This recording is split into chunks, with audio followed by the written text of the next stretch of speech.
ஆண்டவராகிய இயேசு கிறிஸ்துவின் பரிசுத்த நாமத்திற்கு ஸ்தோத்திரம் உண்டாவதாக. இந்த லெந்து காலங்களில் வாசிக்கும்படியாக ஆண்டவருடைய மலை பிரசங்கத்திலிருந்து ஒரு சில வசனங்களை வாசிக்க விரும்புகிறேன். மத்தேயு சுவிசேஷகம் 5ஆம் அதிகாரம் 1 to 12 வசனம் வரை. அவர் திரளான ஜனங்களை கண்டு மலையின் மேல் ஏறினார். அவர் உட்கார்ந்த பொழுது அவருடைய சீஷர்கள் அவரிடத்தில் வந்தார்கள். அப்பொழுது அவர் தமது வாயை திறந்து அவர்களுக்கு உபதேசித்து சொன்னது என்னவென்றால், ஆவியில் எளிமையுள்ளவர்கள் பாக்கியவான்கள், பரலோக ராஜ்யம் அவர்களுடையது. துயரப்படுகிறவர்கள் பாக்கியவான்கள், அவர்கள் ஆறுதல் அடைவார்கள். சாந்த குணம் உள்ளவர்கள் பாக்கியவான்கள், அவர்கள் பூமியை சுதந்திரித்து கொள்வார்கள். நீதியின் மேல் பசிதாகம் உள்ளவர்கள் பாக்கியவான்கள், அவர்கள் திருப்தி அடைவார்கள். இரக்கம் உள்ளவர்கள் பாக்கியவான்கள், அவர்கள் இரக்கம் பெறுவார்கள். இருதயத்தில் சுத்தம் உள்ளவர்கள் பாக்கியவான்கள், அவர்கள் தேவனை தரிசிப்பார்கள். சமாதானம் பண்ணுகிறவர்கள் பாக்கியவான்கள், அவர்கள் தேவனுடைய புத்திரர் எனப்படுவார்கள்.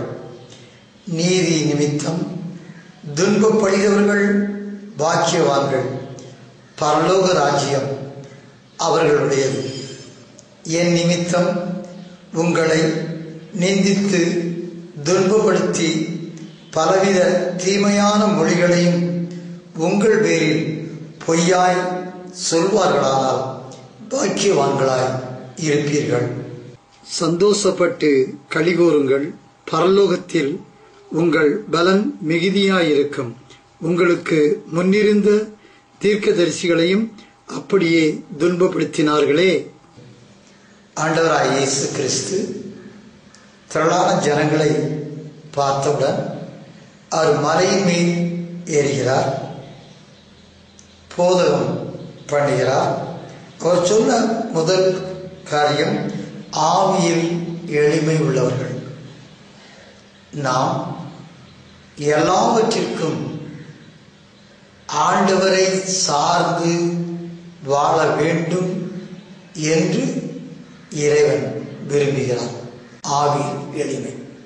என்னால் முடியும், நான் செய்து முடிப்பேன், அப்படி அல்ல. எக்காரியத்தை செய்தாலும் அவரிடத்திலே கேட்டு பெற்று நாம் வாழக்கூடிய மக்களாய் இருப்போமானால் நாம் அவரை சார்ந்த மக்களாய் இருக்கிறோம். ஆவியில் எளிமை, தன்னை தாழ்த்துகின்ற நிலையில், இறைவனுக்கு முன்பாக தாழ்த்துகின்ற ஒரு நிலை. துயரப்படுகிறவர்கள் பாக்கியவான்கள், அவர்கள் ஆறுதல் அடைவார்கள். கிறிஸ்துவை ஏற்றுக்கொண்டவர்கள் எல்லோரும் இவ்வுலகத்திலே செழித்து இருப்பார்கள் என்று நாம் சொல்ல முடியாது. எபிரேய நிருபத்திலே சொல்லப்படுகிறது, இதோ விசுவாசத்திற்காக வெற்றுண்டார்கள், தன்னை ஒப்பு கொடுத்தார்கள். அதனால் விசுவாசத்திற்காக நாம் துயரங்களையும் துக்கங்களையும் ஏற்றுக்கொள்கிற பொழுது நிச்சயமாகவே இறைவன் நம்மை ஆசீர்வதிப்பார். சாந்த குணம் உள்ளவர்கள் பாக்கியவான்கள், காரணமின்றி கோபம் கொள்ளாதே. நாம் அமைதியாய் கூடுமான மட்டும் எல்லோரிடமும் சமாதானமாய் இருக்க நாம் கற்றுக்கொள்வோம். அப்பொழுது பூமியை நாம் சுதந்திரித்து கொள்ள முடியும். நீதியின் மேல் பசிதாகம் உள்ளவர்கள் ஒருவேளை நாம் ஒரு அநீதி நடக்கின்ற பொழுது அதை தட்டி கேட்க பலம் நம்மிடம் இல்லாது இருக்கலாம். ஒரு சாதாரண மக்களாய் இந்த உலகத்திலே வாழலாம். ஆனால் இறைவனிடம் மன்றாடுவோம். ஆண்டவரே,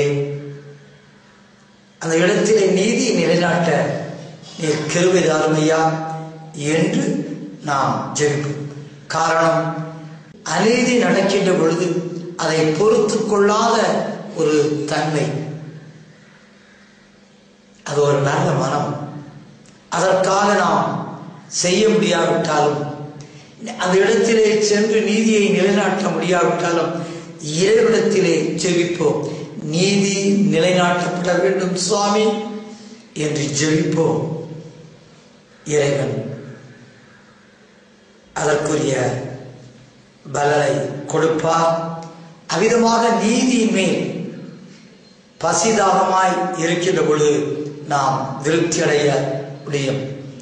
இரக்கம் உள்ளவர்கள் பாக்கியவான்கள். அவர்கள் இரக்கம் பெறுவார்கள். நாம் இறங்குகின்ற சுவாபத்தில் வழியாக நாம் இருக்க வேண்டியவர்களாக இருக்கிறோம். வேதம் சொல்கிறது, இரக்கம் உள்ளவர்களுக்கு இரக்கம் உள்ள நியாய தீர்ப்பு கிடைக்கும். நியாய தீர்ப்புக்கு முன்பாக இரக்கமானது மேன்மை பாராட்டும் என்று யாக்கோபிலே சொல்லப்படுகிறது. நாம் நம்முடைய காரியங்களில் எந்த இடத்தில் நாம் இரக்கம் பாராட்ட வேண்டுமோ அந்த இடத்தில் இரக்கம் பாராட்டி கிறிஸ்துவின் பிள்ளைகளாக காட்சியளிப்போம். இருதயத்தில் சுத்தமுள்ளவர்கள் பாக்கியவான்கள். நாம் இருதயமானது திருக்குள்ளது, கேடுள்ளது, யாரும் அறிந்து கொள்ள முடியாத நிலையில் உள்ளது இருதயம். அந்த இருதயத்தை அவிதமாக அல்ல, அந்த திருக்குள்ளதும் கேடுள்ளதுமான நம்முடைய இருதயத்தை ஒரு நீதியான, ஒரு ஒழுக்கமான, நல்ல சிந்தனைகள் உள்ள, நல்ல வேலை ஏற்றுக்கொள்கிற, நல்ல வேலை செய்கிற ஒரு இருதயமாக மாற்றுவோம். சுத்த இருதயமாக மாற்றுவதற்கு நாம் இந்த லெந்து காலங்களிலே பிரயாசப்படுவோம். இறைவனிடத்திலே வேண்டுவோம். அவ்விதம் நாம் நம்முடைய உள்ளத்தை சுத்தம் உள்ளதாய் மாற்றுகின்ற பொழுது இறைவனை நாம் தரிசிக்க முடியும். சமாதானம் பண்ணுகிறவர்கள் பாக்கியவான்கள். ஒற்றுமைக்கு விரோதமான காரியங்கள் இருக்கின்ற பொழுது நாம் அந்த ஒற்றுமை இல்லாமையை பெருக்குகின்ற மக்களாய் அல்ல, அவர்கள் இடையில் உள்ள பிரச்சனைகளை பேசி தீர்த்து ஒற்றுமையாக செல்வதை நாம் விருப்பப்பட வேண்டும். அதற்கென்று முயற்சி எடுக்க வேண்டும். அதனால் தான் இக்காலகட்டங்களில் சொல்கிறோம், எந்த ஒரு காரியத்தையும் பேசி தீர்த்து கொள்ளலாம். பேசி தீர்த்து கொள்ள முடியும். ஒருவருக்கு ஒருவர் விட்டு கொடுக்கின்ற பொழுது அங்கே சமாதானத்தை, நீதியை நிலைநாட்டுகிற மக்களாக வாழ முடியும். தேவனுடைய நீதிக்கு முன்பாக நாம் நிற்க முடியாது, யாரும் நிற்க முடியாது. ஆனால் ஆண்டவராய் இயேசு கிறிஸ்து அந்த தெய்வமே நமக்கு சமாதான காரணராகி அவர் பரிந்து பேசுகிறவராய் இருக்கிறார். அதற்காக நமக்கு ஜீவனை கொடுத்தார். நாம் சமாதானம் பணிகளாய் வாழ்வோம். நீதியான காரியங்களை செய்வதற்கு முற்படுவோம். அதிகமான நீதிகளை செய்கின்ற பொழுது சில துன்பங்கள், துயரங்கள் வரத்தான் செய்யும். அதிகமான வேளையில் இறைவன் சொல்கிறார், நீ நீதி செய்து துன்பப்பட்டால் நீ பாக்கியவான். நாம் பாக்கியவான்களாக இருப்போம். பரலோக ராஜ்யம் அமிதமாக நீதி நிமித்தம் துன்பப்படுகிற மக்களுக்கு உரியது என்று சொல்கிறார். மேலும் சொல்கிறார், என் நிமித்தம், ஆண்டவராய் இயேசு கிறிஸ்து நிமித்தம் உங்களை நிந்தித்து துன்பப்படுத்தி பலவித தீமையான மொழிகளையும் உங்கள் பேரில் பொய்யாய் சொல்வார்களானால் பாக்கியவான்களாய் இருப்பீர்கள். நாம் தீமையான மொழிகளை கிறிஸ்துவின் பெயருக்காக நாம் பெறுகிற பொழுது பாக்கியவான்களாய் மாறுகிறோம். அவ்விதமாக தீமையான காரியங்களை அவருடைய பெயரின் நிமித்தம் நாம் அடைகின்ற பொழுது வேதம் சொல்கிறது, ஆண்டவர் சொல்கிறார், சந்தோஷப்பட்டு களிகூறுங்கள், பரலோகத்தில் உங்கள் பலன் மிகுதியாக இருக்கும். காரணம், பரலோக வாழ்க்கை மிக முக்கியமானது ஒரு வாழ்க்கை.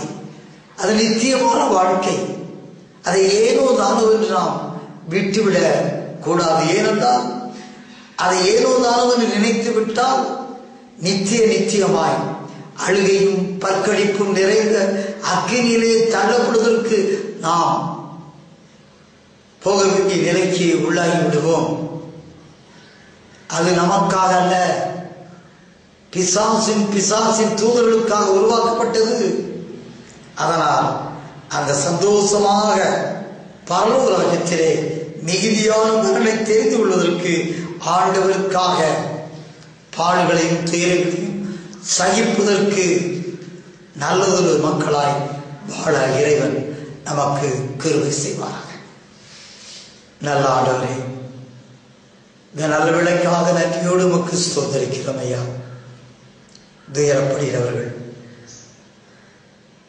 ஆவியில் எளிமை உள்ளவர்கள், நீதியை விரும்புகிறவர்கள், நீதியை செய்கிறவர்கள், ஈனமாக உண்மை நிமித்தம் துன்பப்படுகிறவர்கள், சமாதானத்தை நேசிக்கிறவர்கள், சமாதானத்தை செய்கிறவர்கள், இவ்விதமாக எங்களை மாற்றும்.